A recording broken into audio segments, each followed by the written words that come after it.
I was preparing to give a talk on something I have expertise in. I've taught on this topic for a decade. A week before the event date, I had this thought. Do I even know what I'm doing? Can I really do this? I felt so much pressure. It was a big audience and they feel really important. I want to do a great job for them. And the closer the event date gets, the more my anxiety spikes.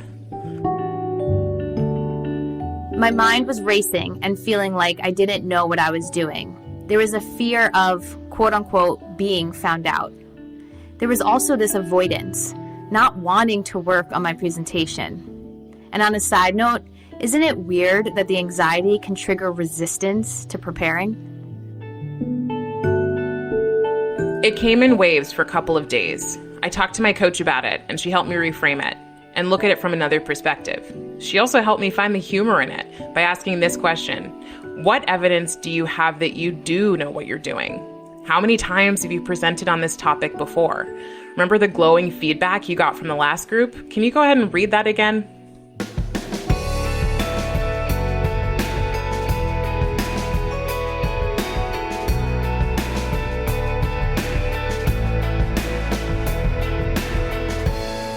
Hey listeners, welcome to In the Arena. I'm Jackie Goldberg. And I'm Leah Smart. And today we're going to be talking about imposter syndrome. So we just shared a story with you from a listener about their experience of imposter syndrome. And when we started thinking about what we were going to do with this episode, what came up for us was wanting to explore a topic that's typically not talked about, to understand it more through the research that's out there, but also through your stories. So what we realized is there are so many different ways that imposter syndrome shows up. And this conversation today is by no means us saying we know everything about imposter syndrome. In fact, I think we stopped our research, Jackie, feeling like we had more questions than answers. 100%. And I believe that what we do know about it is that we've both felt it. We've both had experiences in our own careers and our own lives. My first time experiencing imposter syndrome was in my first job. I remember being in a boardroom with people who were older than me, had a lot more experience than me, and I was being recognized for an accomplishment on a project that I had. And I remember sitting there and being like, they are going to find out that I am a fraud. I am not this capable. Who am I to be sitting here? It was a wave of just feeling not worthy. Like I'm like insecure. And it was bizarre because it came on so strong. And, what I loved about the story that we shared in the opening is how people got through it. In the case that we shared, someone talked to our coach about it and had them coach through it. In my experience, I talked to colleagues. And this is what this episode is about, being able to shed light on something we all experience and having a community around talking about it and leaning on your colleagues and your peers and your managers and your mentors to help you through it. And that was what got me through it, recognizing that I wasn't alone in feeling this. Yeah, and I love that story. Yours was about the fact that you were actually being positively recognized, right? Someone was saying you were amazing and you still had that experience. And it's interesting, when I was thinking about my own experiences of imposter syndrome, I felt like when I remembered it, it was accompanied with shame. So not only was I feeling imposter syndrome or whatever that is, Jackie and I were saying we really want to just rename this thing because it doesn't even make sense for today. But it's this feeling of shame, this feeling of like, I am not enough, right? I'm not worthy, right? And so there is that feeling that accompanies imposter syndrome for all of us. And what was interesting when we were looking into the research was originally we're like, what is this thing? What is imposter syndrome? And even in the stories that we got from all of our listeners, which thank you all for submitting them, we noticed so many differences and variances in the way it shows up. Sometimes it's tied to challenges with confidence. Sometimes it's not, right? And so we started moving through this process of figuring it out. And what we found out was one of the big things that triggers imposter syndrome is new environments, and typically new environments that are related to achievement in some way. And Jackie and I went down a whole rabbit hole, still not conclusive on what achievement actually means. But we did find that a lot of the stories had to do with work, right? Where achievement is related to our value, right? And then, we also talked about things like achievement in relationships or as a parent, other areas where you're being measured against either a real or an imaginary thing. Yeah. And the tie to achievement is actually very well documented. Imposter syndrome, which was actually termed imposter phenomenon. So this whole phenomenon was first identified in the late 1970s by psychologists Pauline Clance and Suzanne Imes. And they did tie it to achievement. But to your point, we were like, well, what does achievement mean, right? Like, what does success mean to one person versus another? But the scenarios or environments where we see imposter syndrome thrive are those where achievement is somewhat identified or outlined for you. So, for example, growing up and going to school, an A means success. When you're in your office and you're getting your performance rating, what that looks like. And so we're automatically put into these environments where we do feel there is some sort of achievement. But what's interesting and what we talked about was it actually is so within us, it's like an inner self-worth thing, that whether there's achievement that is outlined for us in a school or a business, there's a sense of comparison, right? How do I compare to the people around me? And that can be anywhere, right? That could be in your church community. That could be on a basketball team. You compare yourselves to the people around you, and then that becomes about you, right? Versus the others around you, right? It's not an external thing, it's an internal thing. And so here's the thing. It's not just the comparison piece when it comes to achievement. Imposter syndrome is specified as the belief that what you've accomplished is not yours. It doesn't come from you. It's not your own endeavors, or there was some mistake or some stroke of luck that got you here. Hence imposter, right? I don't belong here. Jackie and I talked about this because originally when it was researched by these two psychologists, they were researching specifically women. They wanted to find out if it was a female-based challenge. And the truth is, of course not. And what we heard as we continued to research was also 70% of people experience imposter syndrome at some point or another, right? The feeling that you are going to be found out, that you don't belong in the room or on the team or in whatever space where you're being measured up against some sort of achievement. And so that is a really important thing, right? It's the belief that you're experiencing strokes of luck, not that you have all that you need and that by showing up and giving it, you can then achieve. And of course, you got to where you got. Yeah. And when we looked at what we thought we knew versus what we found out / are still figuring out, we really recognized just how gray this topic is, meaning like it's not so straightforward. And we saw that in the responses that we got. So it's universally shared. People feel it because it's embedded in who they are, the experiences they've had in childhood. There's a really good imposter syndrome quiz. It's actually on Dr. Pauline Clance's website, one of the, psychologists who identified imposter syndrome. There are 20 questions and you can take it to see if you're feeling these types of feelings. But I want to share a few of the statements here because I think it actually does a great job of almost defining it in what seems like a gray topic. So let me read a few here. I'm afraid people important to me may find out that I'm not as capable as they think I am. Or sometimes I feel or believe that my success in life or my job has been the result of some kind of error. This one, at times I feel my success has been due to some kind of luck, what you just stated, Leah. And then 2 more here. Sometimes I'm afraid others will discover how much knowledge or ability I really lack. And if I receive a great deal of praise and recognition for something I've accomplished, I tend to discount the importance of what I've done. I feel like these really summarize some of those thoughts that people feel about doubting their own abilities or questioning their self-worth. Yeah. And I mean, even the last one was similar or aligned to your story, right? About getting praise and then saying like, gosh, I don't know if this is really this is really me? Are they going to find me out? As you were reading those, I was thinking about one of my experiences of imposter syndrome, which was about 4 years ago. I was taking on a new role and I'd never done anything like it before. And I felt there was a lot expected of me in a very short amount of time without a whole lot of space to figure out what I was doing. I just had to go. And I can remember the experience of dread, shame, fear of being found out as I was creating things within this role, as I was showing up, as a kind of figure in this role, and feeling like, wait a minute, when are they going to find out that, I don't have as much knowledge or ability as they thought I would? And as I was thinking about it too, we got to this as we were continuing to research. There was an article that came out in Harvard Business Review that was titled, "Stop Telling Women They Have Impostor Syndrome." Impostor syndrome is not just about you, it's about the environment you're in, right? And so for me in this environment, I couldn't help but think about the fact that I'm a Black woman in tech. I think tech only has 4% a Black population. So I'm already a rarity, right? And then being put in positions where a lot is expected and already feeling in a lot of ways like, gosh, do I really belong here? Where absolutely, I feel like I belong at LinkedIn.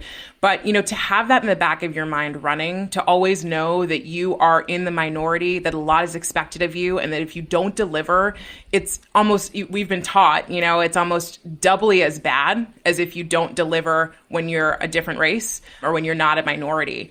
And so for me, it was just thinking about of course, the start of this, which is imposter syndrome only for women? No, but also the fact that a lot of it is our environment. If I see people around me all the time that look just like me, doing well and messing up, and being okay or understanding that, they're still not there because of luck, or, they still have knowledge and ability, it's very different than feeling like I am representing one group of people and that if I mess up, I'm speaking for everybody, and then I really don't belong there and I'm going to get found out. You touch on such a valuable piece around race and being a minority or an underrepresented group, or even having a disability, anything where the environment around you is not like you, right? Where you feel different than. That is something that is built into our society. And when we think about antidotes of imposter syndrome, like what can we do to solve this phenomenon that so many of us feel? There's definitely an individual aspect here, right? And we could talk through, what does healthy self-dialogue look like and self-love, right? And getting out of those moments of experiences. But then there's this bigger picture of what are we doing within society to actually create environments of belonging and acceptance and equality for everyone, so that we all recognize that we play a part in creating those environments. And when we think about the conversation around imposter syndrome, what once was a conversation of, it started with only women. Then we realized it was all genders, right? Now we're in the space of, well, this is actually a bigger issue, right? This is a bigger issue of the world that we live in. And there's a lot of work to be done. You also mentioned belonging, right? You feel like you belong at LinkedIn, and yet belonging is something that we all can play a role in. But again, another antidote to making people feel like they can speak up and creating, environments of psychological safety where people feel like they belong. So if they're experiencing imposter syndrome, they could talk about it, right? Can we enter a world where people are openly saying, I feel like an imposter right now. I feel like a fraud. Can someone help me out here? Someone throw me a bone, right? And being able to have that dialogue, can we imagine a world that looks like that? One of the most interesting things was discussing how the antidote environmentally to imposter syndrome can be belonging. And I also think, Jackie, I'm curious what you think. I feel like belonging is tossed around so much now, particularly in tech. Everyone's talking about belonging. LinkedIn's talked about belonging. What do you actually think it means to belong? Well, I think it starts with being your authentic self, which means if you individually are feeling off, misaligned, like you're holding something back, like you're resisting something, that you feel comfortable speaking up and sharing. And that is vulnerability as well. So I think it starts with being authentic, being true to yourself, knowing how you're feeling, and then being able to vulnerably speak about it, and then being supported by it. I think that's where the belonging comes in, is that you are not feeling shamed to talk about a quote unquote weakness or a vulnerability of yours. And so that support is what I believe fosters an environment of belonging. I thought you were going to start with the environment that gets created, but you started with the person actually showing up in a very specific way. So you took me to the research that, Brene Brown has done, which is, do we build trust first and then be vulnerable, or do we do vulnerability first and then build trust? And the research actually shows that we have to take a step into vulnerability to build trust. And so there is this, and her definition of vulnerability is, emotional exposure plus risk plus uncertainty. And so we show up in that with somebody or in a group, and then we see how they react, right? Like we put ourselves in the riskiest place, which is to potentially not be held, not be brought in, not belong. And we find out, how many steps we can take in that direction. But I love that you started with the person, because the more each individual does this, I always say, vulnerability begets more vulnerability. Or, as Brene Brown said, courage is contagious, right? So if I show up and I'm vulnerable with you,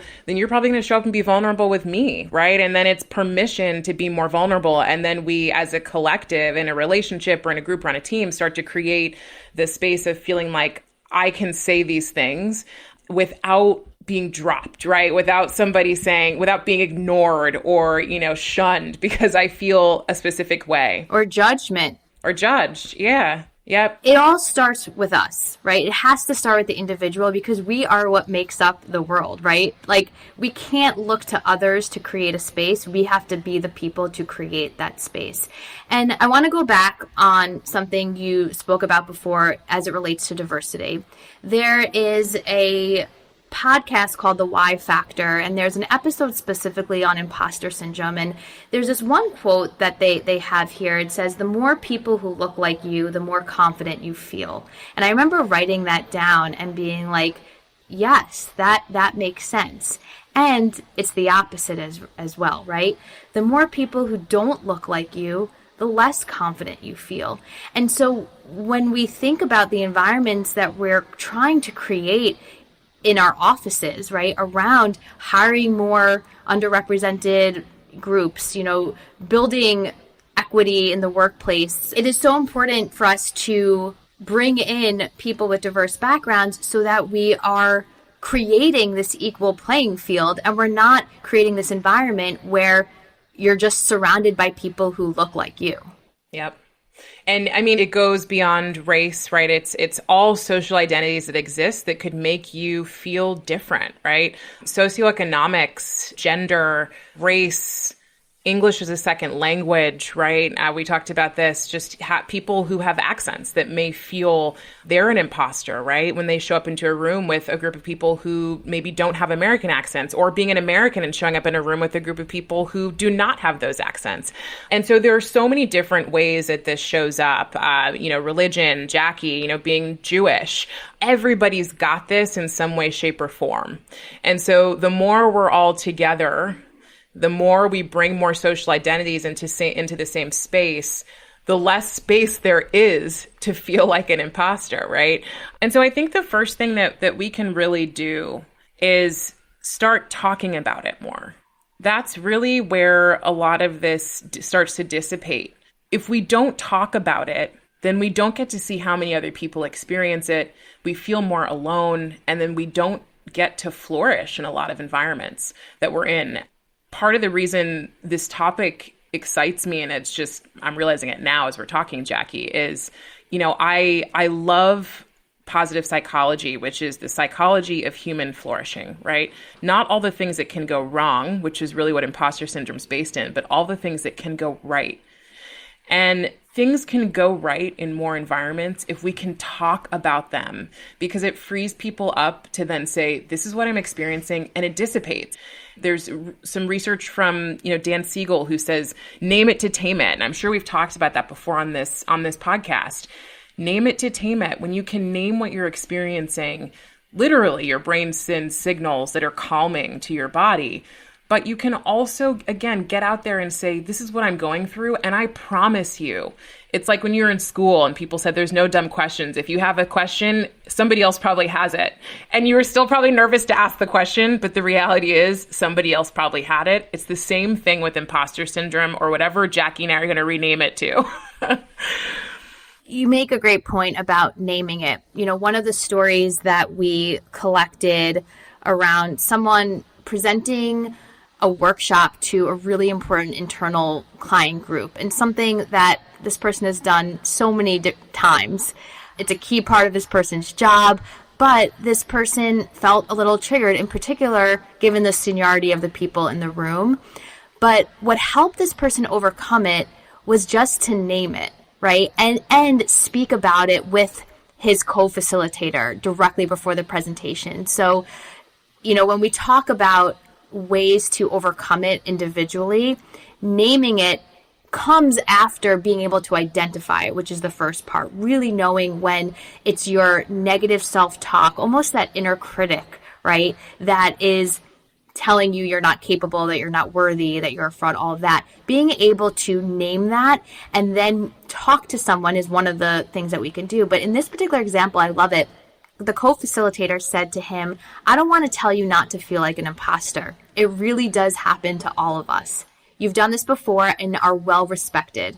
We're going to learn a lot from the workshop regardless, and we're going to grow from it. And so what stood out to this person were the reassurances that, one, these are normal feelings. Two, he is indeed good at what he does. And three, we don't all have to be perfect, and we can learn and we can grow from our mistakes. And so going back to Brene Brown and being able to step outside your comfort zone and grow from any mistakes that you do make. Yeah. So what I loved about that story is the other person said, I don't want to tell you that you're not an imposter or tell you not to feel this way. And what that does for people is validates their experience. So I'm sure we can all think of a time where someone has said something about how they're feeling, and what we want to do is coddle them and say, oh my gosh, that's so not true, or you're amazing, or whatever it is. And if you've been on the receiving end of that, you know that doesn't do much of anything, right? So for maybe a moment you feel a little bit better, but you're still stuck with the same old feeling of whatever you're experiencing. And so we talked a little bit about, belonging, and the way that in larger environments, we can start to create this experience for people where they may not feel or be in an environment that's likely for them to feel as much imposter syndrome, but imposter syndrome also exists within us, right? It's not just our environment. And one of the things that Jackie and I talk about and care about a lot is the power that each of us has, right? So the power each of us has to change our own internal state. And one of the women in the Why podcast that Jackie shared discussed that when she had imposter syndrome, her antidote to it was really just learning to trust herself. Like, that was it. She was like, I had to learn to trust myself. And as simple as it sounds, it's a really powerful and empowering way to be in your life. I can remember times where I haven't trusted myself, and for long periods of time where I didn't trust myself. And so my inner dialogue, my inner critic, as Jackie said, was going off all the time. You can't do this, or are you sure, or you're not that kind of person, right? That's going and going and going. As you learn to trust yourself, even in small ways, you continue to cast votes for yourself and the person that you want to be, which takes me back to Atomic Habits. But it really, truly is about how we can learn to change our own internal state by controlling what we can control, which is, do I trust myself? Do I believe I'm worthy? As much as someone else outside of you or others might not deem you as worthy, you ultimately have the power to decide and to choose self-worth. It also makes me think about how much control we do have over our inner thoughts and our dialogue. So many of us have this, inner critic, negative self-talk. And one of the ways to overcome that is actually through meditation or practicing meditation, because it makes you so aware of your thoughts. And over time, you can build that muscle that when you're having these negative thoughts, you A, don't attach to them, but B, you can also change them to those positive self-talks.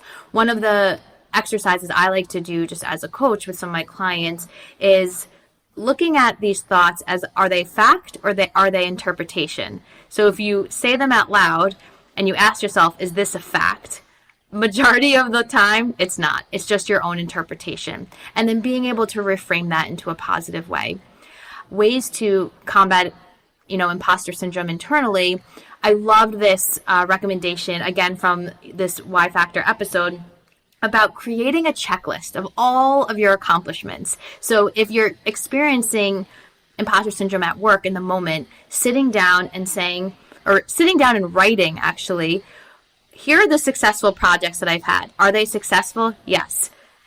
Here's the amount of years of experience I have. Am I qualified to do this job? Yes. Here is the positive feedback I received from my manager last week. Was this a fact? Yes. Right? And actually having this checklist that you can go through and reflect and recognize that you are capable. Yeah. You're reminding me of December of last year in 2020. I experienced burnout and I was exhausted. And I forget where this came from. I don't know if I thought of it or maybe a friend recommended it to me, but I was feeling really upset because there was one thing on my list that I wanted to do in 2020 that I didn't do. And I was beating myself up about it. I was trying to force myself to do it, but I had no energy.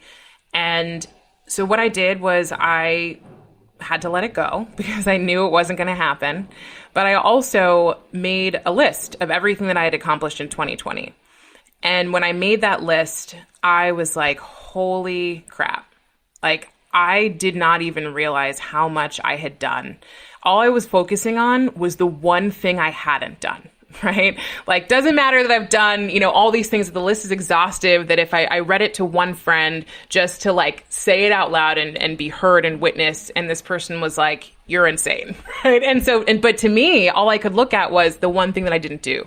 I took an imposter quiz syndrome just as I was poking around, and perfectionist is one of there are apparently different types of imposters, which we're not going to get into today, but perfectionist is one type. And so this is a really powerful antidote if you are a perfectionist, is to write down the things that you've done, the times you have won, and also accept that everything is not always going to be perfect. And I think the phrase is, perfect is the enemy of done, right? I think perfect is the enemy of good. Oh, perfect is the enemy of good, right? Or done, right? So for me, a lot of times it's like, if I need something to be perfect, I won't do it because I'm so afraid that if I do it, it won't be perfect, right? So it is the enemy for me of actually just getting stuff done. So just a reminder for all of us, you've got things that you've done, whether you recognize them now or not, and just listing them out can shift how you feel about your abilities. And it seems like for you, writing them out helped, but it was also speaking to someone else, right? And having someone else take a look at it and help you recognize the state that you were in and maybe bring you to a little bit more reality of all of your accomplishments. Yeah. And the other thing here is celebrating them. So writing them down, but then celebrating your accomplishments as they happen. As when you have feelings of imposter syndrome, it's so easy to shake off the award that you just got, or shake off the accomplishment, or attribute it to, something like error or luck. But actually flipping that on its head and celebrating those with yourself, with people around you, can really help you internalize more of those accomplishments and build that into your self-worth. So Leah, I'm curious, what positive aspects are there of imposter syndrome or imposter phenomenon? Okay, well, first we got to rename it. I still don't know what it's going to be called. Well, you know what? When we were first talking about it, something came up for me that was like, if you're not experiencing it, you're not ambitious enough. You're not audacious enough. Like, right? Like if you are constantly feeling like you belong everywhere you are and everything's perfect and you are perfectly meeting all of the things that are expected of you, try harder, push harder, like see how much power you really have. Like that was and this is me coming from an ambitious person, and it's no judgment on anyone. I was really thinking about my own experiences, and I'm like, yeah, that's right. I do put myself in situations where I'm a little afraid I'm out of my league, right? Like Jackie, you and I were talking a few weeks ago, and you said to me, so for those of you who don't know, Jackie's a tennis player. She's good, she says, but she hasn't taught me yet. So we'll see. But she said to me this thing, she said, listen, in tennis, they tell you always play with someone a little bit better. And that just stuck with me. I was like, oh, so when I think about imposter syndrome, the reframe is like, yeah, I try to play with people who are better. And so that's where it comes from, like that's a good thing. If I get to a point where I'm never feeling that, I need to like reassess what I'm up to and decide where I need to be a little more audacious in my goals. Yeah, I agree. I mean, I think there's a healthy aspect to pushing yourself or putting yourself in uncomfortable situations. And again, I go back to that, just recognizing it, being able to name it, and then work through it, right? Because if it gets too far, if it overtakes you, if you get into this, downward spiral of shame and frustration, and then it's not healthy, then it's not good. But a healthy dose of ambition, discomfort, pushing yourself. I agree. I think there could be the positive aspect to it, but again, it's about being aware of it. Totally. And like, I'm not going out to run for president, right? Like that would give me imposter syndrome and it would not make sense for me, right? So it's healthy striving. So this was really about us wanting to open up a conversation and to empower anyone listening to play your part in how you start to open the conversation, but also to help us all move through imposter syndrome.